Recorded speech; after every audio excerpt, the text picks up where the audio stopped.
Bom dia, Lourdes. Seja muito bem-vinda aqui ao nosso programa. Bom dia, Neide. Bom dia a todos os ouvintes da 96. Bom dia, Romilson. Bom dia, Lourdes. Como sempre, é um prazer estar aqui. E você está muito mais linda hoje, radiante. Obrigada. Meu Deus. Agora vamos falar de um tema em que as pessoas se sentem inseguras quando se fala da questão do ciúme, né? E às vezes tem pessoas que acham que nem é ciúme. Mas, diante das suas exposições aqui, a gente vai poder fazer esse mapeamento e entender o que acontece conosco e o que de fato é ciúme. Qual é a origem cultural do mito do ciúme como prova de amor? Então, Neide, nós somos o tempo inteiro educados de que se não sente ciúme, não é amor, né? Mas, na verdade, isso é um mito. E esse mito do ciúme como prova de amor, ele está justamente embasado em 3 pilares. O primeiro é a romantização, né? Aquele canto e contos que contam pra gente desde pequeno, que pra gente ser amado, o outro precisa nos amar de uma forma possessiva e de controle. Que aí são a fórmula química para quê? Para os abusos. E aí, uma outra é aquela ideia de propriedade. É meu, né? Então, aquilo ali faz parte de mim. E eu não dou, não vendo, não empresto. Então, eu vou criando a ideia de que se eu amo, aquilo é meu e ninguém mais tasca. E tem um terceiro pilar, que é a da insegurança e do medo, né? Eu fico com medo de ser trocada. E aí, consequentemente, o que acontece? Eu tenho que demonstrar o ciúme como prova de amor. É uma visão, na verdade, distorcida do que é amor.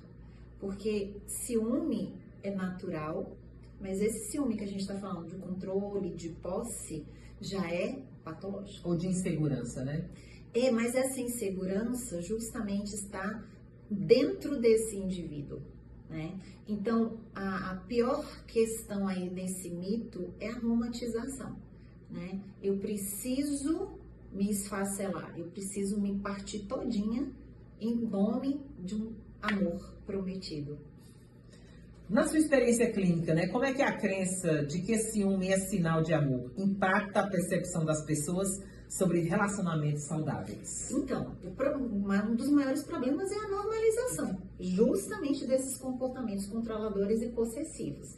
Então, são inúmeros, né, os principais impactos. Dentre eles, temos a confusão entre controle e cuidado. As pessoas confundem o que é cuidado do controle. Então, nós, às vezes, começa a namorar ou é casado, e aí a pessoa fala assim, você vai sair? Vai.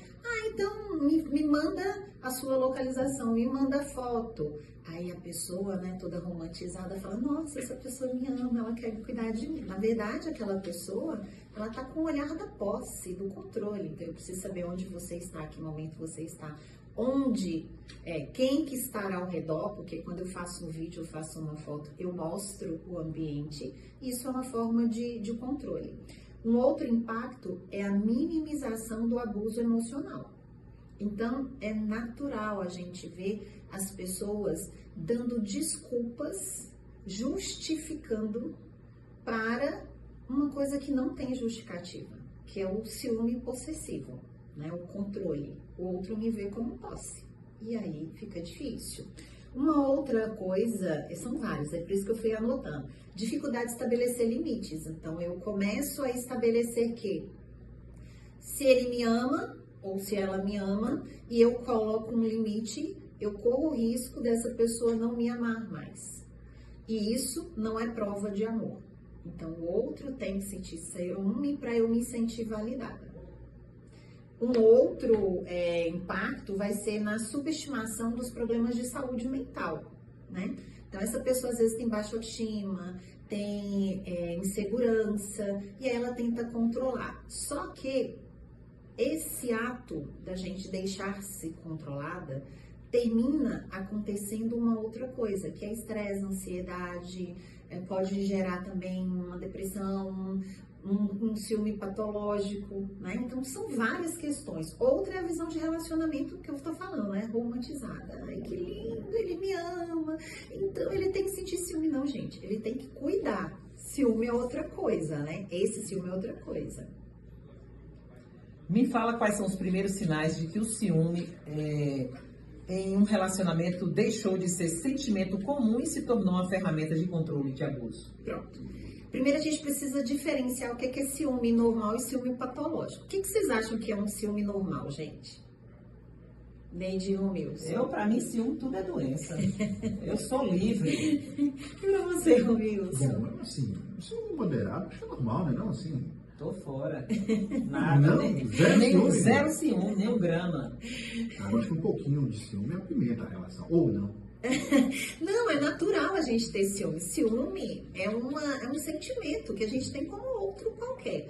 A diferença, gente, entre a medicação, né, na medicação do veneno e da medicação é o quê? A dose, justamente. Então, quanto mais eu tenho ciúme, mais eu vou beirar aquela idealização da posse, que é meu. Então, a diferença do amor normal para o patológico é que no normal é um sentimento que vem e que passa. Às vezes é porque eu estou sentindo uma ameaça, eu estou me sentindo ameaçada naquele momento. Eu não vou perseguir aquele indivíduo. Só que o problema do amor patológico é justamente isso. Eu vou ter comportamentos que perduram por muito tempo, que dura por muito tempo. Então, quais são os comportamentos? Tem a vigilância e o monitoramento constante. Então, aquela pessoa, ela te monitora o tempo inteiro. Ela quer saber o que você faz, quem você segue, quais sites você utiliza, a senha do seu e-mail, justamente porque eu preciso ali estar no controle. Uma outra coisa é o isolamento. É muito comum a gente ver em relacionamentos abusivos essa questão do isolamento social. Por quê? Porque no ciúme patológico, eu tenho tamanho ciúme de você, tamanha posse, que eu não dou conta de dividir você com mais ninguém. Então, o que eu faço? Eu afasto você de toda a sua rede de apoio. Amigos, parentes. Então, nada ali para mim tá suficiente. E aí, quando a pessoa vem reclamando, fala, não, mas é porque eu quero você só para mim. Aí a pessoa romantizada, com uma visão distorcida de amor, fala, ai, que lindo, quer ficar sozinho comigo, né? Mas, na verdade, isso não é amor, isso é posse. Uma outra característica é a questão das acusações infundadas. Então, é natural. Quem convive com pessoas muito ciumentas, o tempo inteiro, elas são provocadas por situações que você não fez. Então, brota situações que não existem. E aí fica falando, você falou, você deu ousadia, o que você tá mexendo, com quem que você tá falando, eu vi que você olhou mais.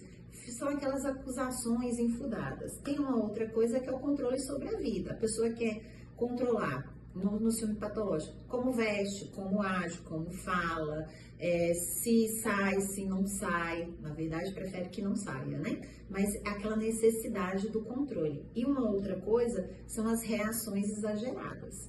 Então, eu perco o controle quando eu tento negociar. Eu falo, não, mas eu não fiz isso. Ah, você fez, Então, isso são algumas características. Aí tem invasão da privacidade, a pessoa quer a senha do celular. Aí, gente, eu não sou contra nem a favor do casal dividir a senha, mas eu acho que cada um aí tem a sua forma de gerir a sua relação. Mas as pessoas que têm ciúme patológico, elas querem a senha do seu celular, do seu e-mail, da sua conta bancária para poder te monitorar de todas as formas. É como se fosse o FBI. E uma outra coisa, justamente... Namorada e namorado FBI, rola, Wilson? Ou marido e esposa, né? Por aí, né? E também tem a questão do ciúme doentio, Neide, que é a questão da manipulação emocional e culpa. Essa pessoa que tem um sentimento de ciúme patológico, ela gera situações onde o outro vai se sentir culpado e vai a todo momento, essa vítima, né? porque é uma vítima de ciúme, ela vai estar ali tentando se justificar e tentando aparar as arestas porque ela acha que ela errou. E, na verdade, é uma insegurança do parceiro ou da parceira. Muitas vítimas, Lourdes, demoram para identificar que estão em um relacionamento abusivo, né? Qual o papel da romantização nesse processo de negação? Então, gente, é devastador. Se a gente pensar, como eu tinha falado antes, né? Se eu já entendo que aquele amor ali é uma forma de cuidado, então a romantização ela vem justamente para normalizar essa idealização de que a gente tem que sofrer por amor. Ou que o amor tem que ser sofrido. São aquelas novelas, são as novelas mexicanas, né? Tudo. Se a gente olhar, na verdade, volta um pouco lá atrás, quando a gente era pequena, e aqueles livrinhos da Disney. A princesa teve que beijar quem, gente? Um sapo. Um sapo. Quem aguenta beijar um sapo? Né? Uma coisa asquerosa, nojenta. Por quê? Porque ela ia beijar o sapo e ia transformar este sapo em um príncipe. Então, quando a gente cresce, a gente escuta muito das nossas mães, das nossas avós, da sociedade. Ah, minha filha, suporta, homem é assim. Ah, mas viver é assim. Para a gente ter um casamento, a gente tem que suportar um monte de coisa. E um monte de coisa, às vezes é abuso, é desrespeito, é posse, é controle. Que justamente está nesse campo aí do que desse abuso, desse relacionamento tóxico. Então, vem as questões acerca da confusão entre controle e cuidado. A pessoa passa a entender que aquele controle é um cuidado e, na verdade, é um controle, é uma posse. Vem a questão da idealização desse parceiro. Então, eu idealizo um parceiro e, na verdade, eu tenho outro. E aí, o que eu faço? Eu tento ali ficar justificando e tentando encaixar este parceiro. Então, talvez você já tenha escutado uma pessoa falar assim: ah, não, ele é grosso, ele é possessivo comigo, ele é ciumento. Ah, mas ele é um bom pai. Tá, mas ele não é um bom marido. Verdade. Ah, mas ele trabalha muito. Mas ele é muito ciumento, ele não me deixa fazer isso, ele não me deixa vestir uma roupa. Gente, isso não é amor. Eu sou uma peça, eu sou um manequim na mão daquela pessoa, né? Então, isso a gente tem que ter muito cuidado. Uma outra coisa é a submissão como virtude. Então, nos é ensinado, até mesmo religiosamente, nada contra as religiões, gente, mas ensina a gente ao quê? A essa mulher ser submissa, abnegada, dedicada a esse homem. Só que, na própria religião, fala desta mulher, mas para um homem bom e não para um homem abusivo, um homem que não é desrespeitoso, que não segue, né, com o papel masculino. Tem também a questão da negação e minimização desses impactos. E aí a pessoa começa, não, eu justifico. Ah, mas é porque ele estava bêbado no dia, é por isso que ele foi grosso, isso e aquilo. E não, gente, relacionamento abusivo é relacionamento abusivo, a gente tem que ter cuidado com isso, porque nós não somos o objeto do outro. Amor é muito diferente, amor é cuidado e não posse. Com certeza. Lourdes, como a psicologia pode ajudar a desconstruir os mitos do amor romântico que perpetua a violência doméstica? A gente, na área da psicologia, nós vamos aí ter um arcabouço de ferramentas, né? A primeira dela é o acolhimento e a escuta, onde a gente vai validar aquela mulher, a gente vai acolher aquela pessoa, pode ser uma mulher ou um homem, mas a gente vai acolher esse indivíduo, onde a gente vai ajudar a desmistificar justamente a ideia de que a culpa é daquele indivíduo. Ah, ele foi grosseiro, ela foi grosseira, ela foi possessiva porque foi minha culpa. Eu fiz isso antes. E não é assim, né? A gente precisa entender o que é do indivíduo que está ali na minha frente, do meu paciente, e o que é do outro. O que é do outro, ele vai tratar na terapia dele. O que é nosso, a gente trabalha com o paciente ali. Outras pontuações que a gente faz na própria psicologia. Conscientização dos sinais. Então, a gente vai ajudar aquela pessoa a identificar justamente e nomear esses comportamentos abusivos. Dentro da terapia também a gente vai fazer a identificação dessas crenças que são disfuncionais, quais são o que realmente é cuidado, o que realmente é controle, até onde eu dou conta, a promoção de um pensamento crítico, como eu aprendo na terapia cognitivo-comportamental, então a gente vai ajudar esse paciente a estar ali fazendo a identificação desses comportamentos, o que é um comportamento funcional, o que é um comportamento disfuncional, o empoderamento e o autoconhecimento. Então a gente vai ajudar esse indivíduo, essa vítima, né, a desenvolver a autonomia e a capacidade de estabelecer limites saudáveis, porque o que falta na vida dela é justamente limites saudáveis. A diferenciação entre amor e abuso, então dentro da terapia, a gente trabalha essa questão, a gente vai identificar e ajudar o indivíduo a identificar, não, isso é abuso, isso é amor, e a gente vai ajudá-lo a ter um dia mais funcional. A quebra do isolamento, gente, isso é extremamente importante. No relacionamento abusivo, dos primeiros abusos, da fase do abuso, né? Porque no relacionamento abusivo a gente não começa com o abuso, a gente começa com a questão do amor, né? O amor excessivo. Aí depois começam os abusos. Tira o ex e passa o possessivo. E aí, nesse momento, no primeiro momento, é aquele espelhamento, aquele amor que é transmitido, aquele cuidado, mas na verdade é só uma forma de enredar a vítima. Depois começam os abusos, que é aumento de tensão, abuso e a fase que a gente chama de lua de mel, né, que são as 3 fases do abuso. Então, nessa fase que ele começa, né, que a pessoa começa a violência, o abuso, ele vai afastando você, isolando você da família e dos amigos. Então, amigo nenhum presta, eu não gosto do seu parente, seus parentes têm invejas, eles não gostam de mim. E isso, no retorno, quando essa vítima ela vai para a terapia, a primeira coisa que a gente faz, uma das primeiras coisas é a gente pegar esse paciente e retomar toda a rede de apoio dela, porque ela precisa da rede de apoio para ela conseguir sair dessa relação abusiva. Aí tem o foco na questão da igualdade do respeito, então não é porque é um relacionamento heteronormativo, vamos dizer assim, né, homem e mulher, que este homem tem poder sobre essa mulher, então existem direitos e deveres de cada um dentro dessa relação, então tem um pé de igualdade ali. Não sou feminista, nada contra, mas a gente precisa identificar este lugar desse esposo, dessa esposa, desse namorado, dessa namorada. Tem também o tratamento da dependência afetiva. Então, um dos piores impedimentos é essa dependência, eu acreditar que sem aquela pessoa eu não vivo mais, né? Aquela pessoa é meu centro, então eu não consigo sair dessa relação. Aí tem também uma coisa muito importante, informação sobre os direitos. Nós também, psicólogos, nós também estamos aptos a estar orientando esse paciente, a estar procurando os serviços que estão aí disponíveis para a ajuda dessas pessoas, né? Para ajudar também a nível jurídico e tantas outras questões. Aí tem também o trabalho de desenvolvimento de habilidades emocionais, tem a questão do processamento de trauma, tem a ressignificação da história, e isso é muito pertinente, gente, porque a gente ajuda o paciente a ressignificar sua experiência e a reconstruir um novo roteiro.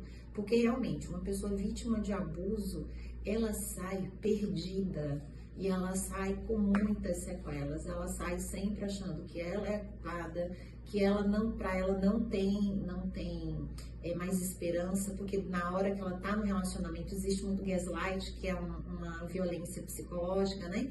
Então ninguém vai te querer, você é burra, você não dá conta, se eu te largar você vai morrer de fome. Então assim, existem inúmeras questões ali, então a gente ajuda justamente essa ressignificação daquele trauma. Quais são as principais dificuldades que as mulheres encontram ao tentar sair de um relacionamento violento, mesmo após identificarem o abuso? Então, já falei da dependência emocional, né? Que ela não acredita naquele momento que ela consegue viver sem aquela pessoa, então muitas vezes ela se submete a essa relação por causa disso, que está relacionado justamente à questão da baixa autoestima. Então, ela já está com uma baixa autoestima, ela está dentro de uma relação onde a pessoa também piora a autoestima dela, então é mais difícil. Então, são um dos empecilhos. Mas tem a questão que eu já falei, da confusão entre amor e cuidado, tem também medo e manipulação, porque muitas vezes dentro dessa relação as pessoas, elas elas são manipuladas e são impostas para ela medo. Então, eu vou me machucar, eu vou me matar, eu vou fazer isso se você me largar, né? Então, ela é manipulada o tempo inteiro ali. Tem a esperança de mudança, né? Tem muitas pessoas que estão dentro de uma relação abusiva que ela fala assim, não, mas um dia essa pessoa vai mudar.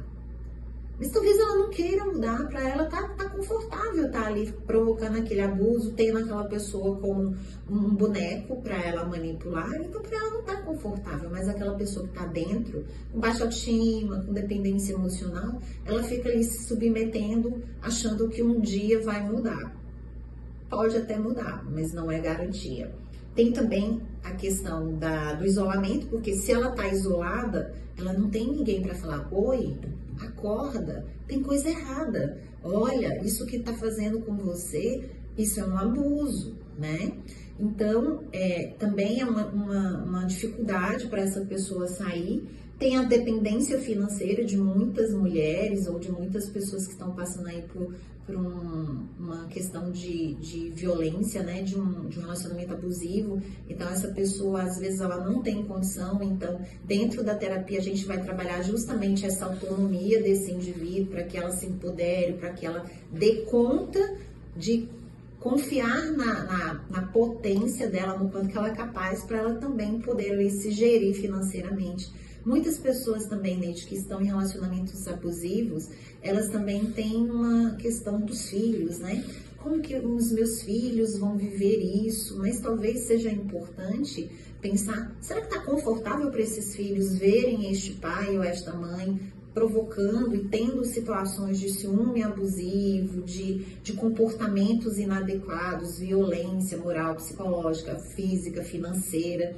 Será que tá legal para aqueles filhos também estar vendo isso? Será que não seria talvez uma solução retirar estas crianças dessa exposição, né? E uma outra também é a vergonha e o medo de ser culpado, porque infelizmente nós vivemos numa sociedade machista, né? Eu já ouvi isso de uma pessoa falando assim, ela apanhou porque ela mereceu. Não, ninguém apanha porque merece, né? É grotesco. Não existe isso, né? E na verdade, por que eu tô batendo em alguém? Isso é fora do normal. Então, muitas mulheres, muitas pessoas que passam por violência, elas ficam até com vergonha de contar que apanharam ou que foram violadas, porque muitas pessoas que não têm a empatia mais refinada, vai justamente culpá-la. Então fica difícil, né? E aí, Neide, só lembrando, né? Se você conhece alguém ou se você está passando por isso, procure ajuda. No Brasil, nós temos o 180, que é a central de atendimento à mulher, que você pode tanto denunciar quanto você pode pedir ajuda. Isso é muito importante. E aí fica para arrematar, ciúme como prova de amor. Rola ou não rola? Claro que não, né, gente? Claro que não. Isso não é prova de amor. Só para fechar. Isso não é amor, isso é uma disfunção, um sentido distorcido que eu dei para amor, né? Quem ama, cuida. Quem ama não viola, quem ama não bate, quem ama não xinga, não aprisiona, né? A gente cuida.